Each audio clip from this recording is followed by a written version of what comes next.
બસ okay.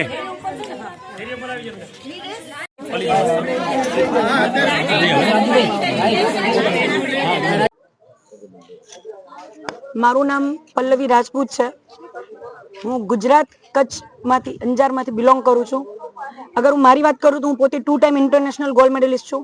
નેશનલમાં Akshay કુમારની હાથેથી મને બ્રોન્ઝ મેડલ મળેલું છે.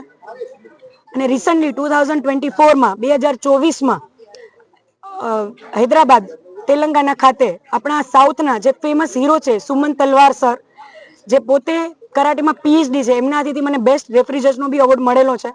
હવે મારી ભૂમિકા એઝ અ કોચ છે. હવે હું એઝ અ પ્લેયર નથી. અને આજે મને બહુ પ્રાઉડ ફીલ થાય છે કે એઝ અ કોચ હું બાળકોની જિંદગી બનાવવા માંગુ છું. અને મારી આંખે હું એ સપનું જોઉં છું કે ઓલિમ્પિક કચ્છમાંથી અંજારના બાળકો રમે અને કચ્છ રમે અને એમાં મારી ભૂમિકા રહે એવી હું તમારી બધાથી પ્રાર્થના કરું છું. અને અત્યારની અમે વાત કરીએ તો 31 ડિસેમ્બર 2025 થી 3 જાન્યુઆરી 2026 દરમિયાન નેપાળમાં પોખરા ખાતે 10th youth sports development federation of India દ્વારા ટુર્નામેન્ટ આયોજિત કરવામાં આવી હતી.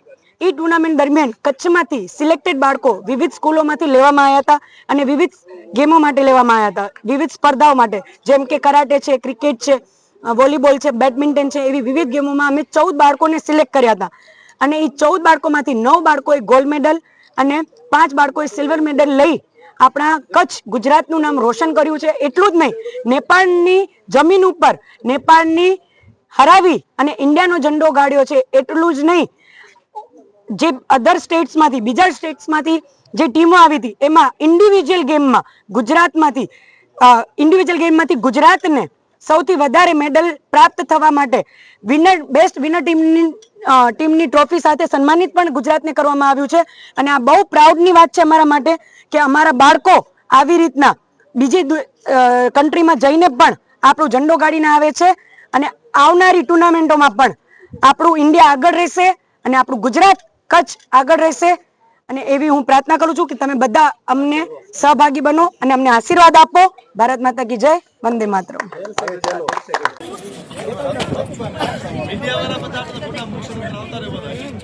ફોટા મોકલી